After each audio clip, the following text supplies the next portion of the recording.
Les domaines Paul Jaboulet-Aîné sont situés dans la vallée du Rhône qu'on appelle septentrionale. Sur le chai et la maison sont installés à Tain-l'Hermitage. Ce qui est assez intéressant à noter, c'est que malgré le fait que Jaboulet soit à quelques centaines de kilomètres de Bordeaux, on est sur le même parallèle qu'on appelle le 45e parallèle. Ce sont deux propriétés très différentes, mais malgré tout, géographiquement, il y a quand même quelques liens qu'on peut retrouver dans les profils des millésimes.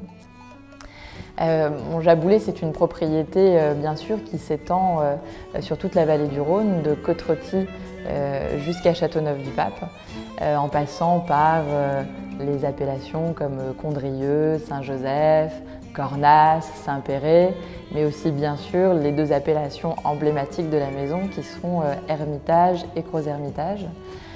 Sur toutes ces appellations, nous élaborons des vins rouges bien sûr, mais aussi des vins blancs.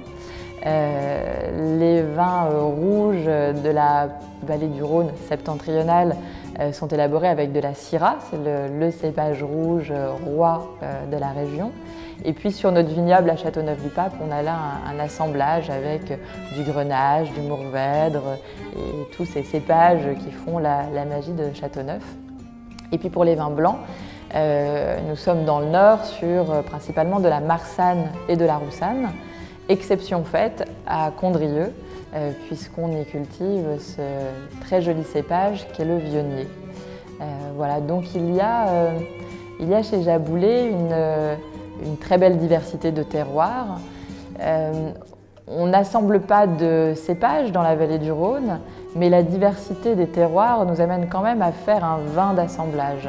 Même si nous sommes par exemple sur l'Hermitage, sur un cépage unique qui est la Syrah, les terroirs sont tellement différents, Bessards, Méal, Roucoule, qu'au moment de la dégustation, on se retrouve quand même à faire un assemblage, mais qui est un assemblage de terroirs et non pas un assemblage de cépages. Donc ça, c'est assez intéressant de voir ce que le terroir peut finalement donner comme palette aromatique, comme structure à un même cépage.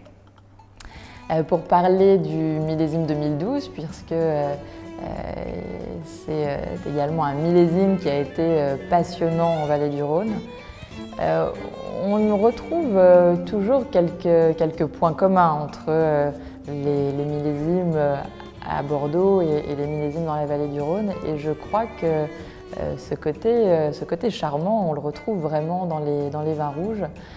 Ce sont de très grands vins. La Chapelle 2012 n'est pas encore assemblée, mais les vins sont déjà très prometteurs et on retrouve bien l'identité de chaque terroir. Et ça, c'est important pour un millésime rhodanien. Et puis les blancs, bien sûr, les blancs sont superbes. On a des équilibres avec une très belle fraîcheur, une belle acidité en finale, mais énormément de parfum et de richesse aromatique. Donc un millésime encore en élevage, mais avec un très joli potentiel.